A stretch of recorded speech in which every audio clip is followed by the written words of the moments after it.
नमस्कार, स्वागत है आपका बिहार समाचार में। पंचायत चुनाव के पहले चरण के लिए मतगणना शुरू हो चुकी है। काउंटिंग सेंटर के बाहर लगी प्रत्याशियों और समर्थकों की भीड़। नवादा में ड्यूटी पर देर पहुंचने वाले मजिस्ट्रेट को जमकर फटकार। तो वहीं पटना समेत 11 जिलों में बारिश को लेकर अलर्ट जारी कर दिया गया है। बंगाल की खाड़ी में उठा गुलाब तूफान। बिहार में 24 घंटे में दिखेगा आंशिक असर, हल्की बारिश और तेज हवा के आसार भी हैं। तो वहीं दूसरी तरफ अमित शाह की अध्यक्षता में नक्सलवाद पर बैठक आज होने वाली है। दिल्ली पहुंचे सीएम नीतीश और लोजपा की मांग, नीतीश सरकार अपने खर्च पर कराए जातीय जनगणना। जीतन राम मांझी बोले फिर पीएम से मिलेंगे। तो आज की तमाम बड़ी खबरों पे बात करने से पहले आपसे छोटी सी अनुरोध है कि कृपया वीडियो को प्यारा सा एक लाइक जरूर करें, क्योंकि आपका एक लाइक करना ही हमारे मेहनत का फल होता है। तो शुरुआत करते हैं आज की पहली और बड़ी खबर से। पंचायत चुनाव के पहले चरण के लिए मतगणना शुरू हो चुकी है। काउंटिंग सेंटर के बाहर लगी प्रत्याशी और समर्थकों की भीड़। नवादा में ड्यूटी पर देर पहुंचने वाले मजिस्ट्रेट को जमकर फटकार। बिहार पंचायत चुनाव के पहले चरण में 10 जिलों के 12 प्रखंडों में हुए मतदान के बाद अब रविवार सुबह 8 बजे से ही सभी जिलों के जिला मुख्यालयों पर मतगणना शुरू हो चुकी है। पहले चरण की 151 पंचायतों में सोमवार शाम को गाँव की सरकार बन जाएगी।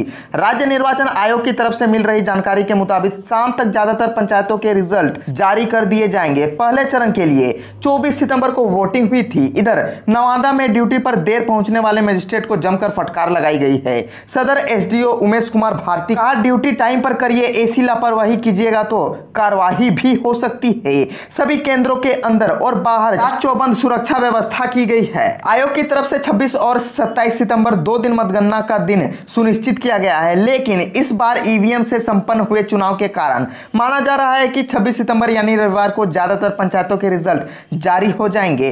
जिन पंचायतों का रिजल्ट 26 सितंबर को जारी नहीं होगा, वहां 27 सितंबर को रिजल्ट जारी होना ही है। पटना समेत 11 जिलों में बारिश को लेकर अलर्ट। बंगाल की खाड़ी में उठा गुलाब तूफान। बिहार में 24 घंटे में दिखेगा आंशिक असर, हल्की बारिश और तेज हवा के आसार। बंगाल की खाड़ी में बना कम दबाव का क्षेत्र शनिवार को गहरे दबाव में बदल गया। यह चक्रवर्ती हवा के रूप में सक्रिय हो गया, जो गुलाब तूफान के नाम से उड़ीसा होते हुए आंध्र प्रदेश के कलिंगपट्टनम की तरफ बढ़ रहा है। मौसम विभाग के मुताबिक 48 घंटे के अंदर तूफान के आंध्र प्रदेश के तटवर्ती क्षेत्र से टकराने का अनुमान है। इसका असर देश के कई हिस्सों में देखने को मिलेगा। हालांकि मौसम विभाग ने बिहार का इसका आंशिक असर बताया है। मौसम विभाग के मुताबिक 48 घंटे के अंदर तूफान के आंध्र प्रदेश के तटवर्ती क्षेत्रों से 75 किलोमीटर प्रति घंटा की रफ्तार से हवाएं चलेंगी, जिसकी वजह से उड़ीसा, आंध्र प्रदेश, छत्तीसगढ़ में भारी बारिश के आसार है। बंगाल की खाड़ी के पश्चिम तरफ स्थित झारखंड, बिहार में गुलाब तूफान का असर कम देखने को मिलेगा। मौसम विभाग का कहना है कि गुलाब तूफान के आंशिक असर से आसमान पर बादल छाए रहेंगे और कुछ स्थानों पर हल्की बारिश होने का अनुमान है। बंगाल की खाड़ी में गुलाब तूफान की सक्रियता की वजह से बिहार के उत्तर पश्चिम और दक्षिण मध्य स्थित पूर्वी पश्चिम चंपारण, सीवान, गोपालगंज, सारण, पटना, गया, बक्सर सहित 11 जिलों में कुछ स्थानों पर हल्की बारिश का अनुमान भी है। इस दौरान बिहार के अधिकांश हिस्से में आसमान पर बादल छाए रहेंगे। मौसम विभाग का कहना है कि इस दौरान 5 से 16 किलोमीटर प्रति घंटे की रफ्तार से पूर्व और दक्षिण पूर्व की तरफ हवाएं चलेगी, जिसमें गर्मी से काफी राहत भी रहेगी।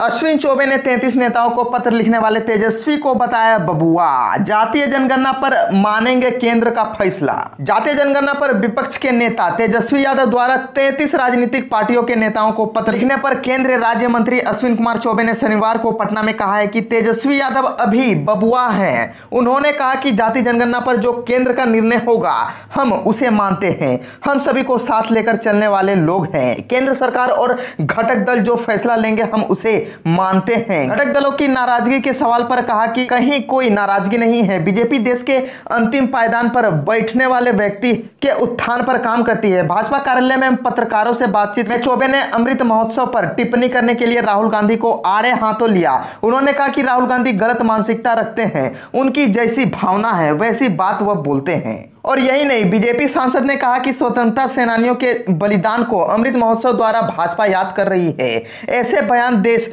को तोड़ने का काम करता है। बता दें कि कांग्रेस नेता ने कहा कि आजादी को कोई मतलब नहीं है जब तक यह सभी के लिए ना हो। उन्होंने कहा, जब देश में नफरत का जहर फैलाया जा रहा है तो कैसा अमृत महोत्सव? अगर सबके लिए नहीं है तो कैसी आजादी?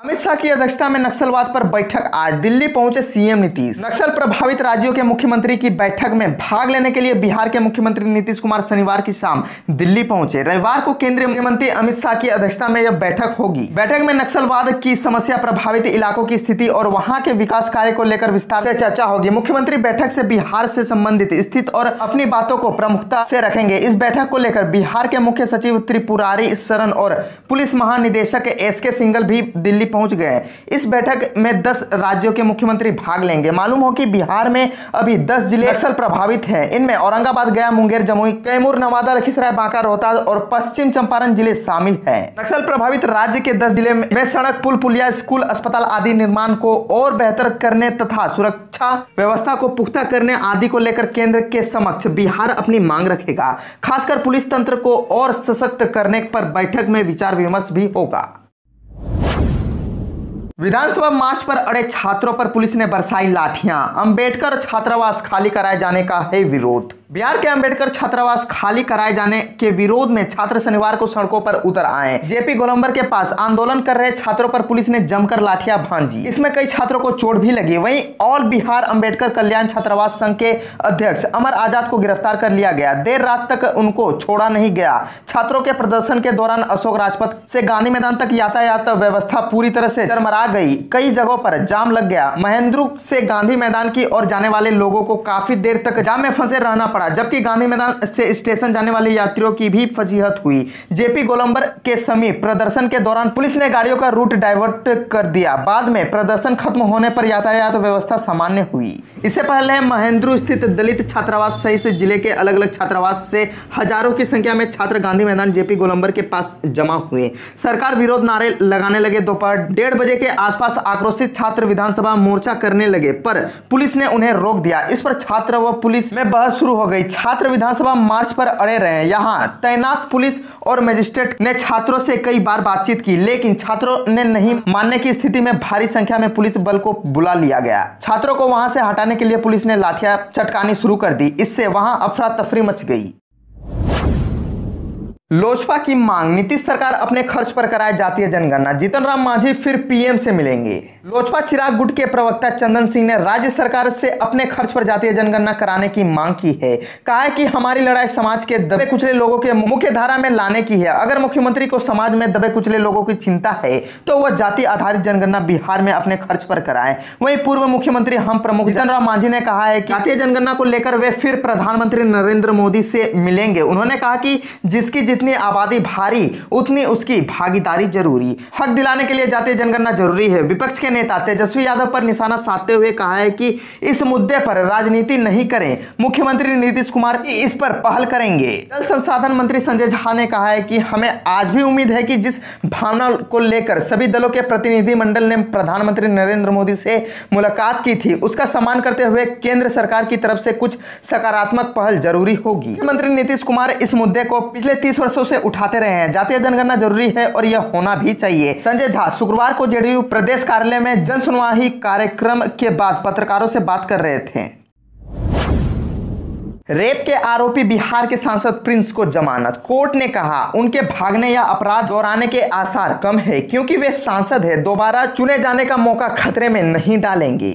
समस्तीपुर से एलजेपी सांसद प्रिंस राज को शनिवार को बड़ी राहत मिली है। दिल्ली की राउत एवेन्यू कोर्ट ने उन्हें दुष्कर्म के आरोप में अग्रिम जमानत मिल गई है। प्रिंस राज ने सांसद होने का हवाला देते हुए गिरफ्तारी से सुरक्षा की मांग करते हुए जमानत याचिका लगाई थी। कोर्ट ने जमानत देते हुए कहा कि आवेदक के न्याय से भागने की संभावना भी काफी दूर है क्योंकि आवेदक लोकसभा सदस्य है और समाज में उसकी गहराई जड़ें हैं। आवेदक द्वारा समान या किसी अन्य अपराध को दोहराने की भी बहुत कम संभावना है क्योंकि वो लोकसभा का एक मौजूदा सदस्य है और वह सम्मान या कोई अन्य अपराध करके फिर से चुने जाने के अपने अवसर को खतरे में नहीं डालेगा।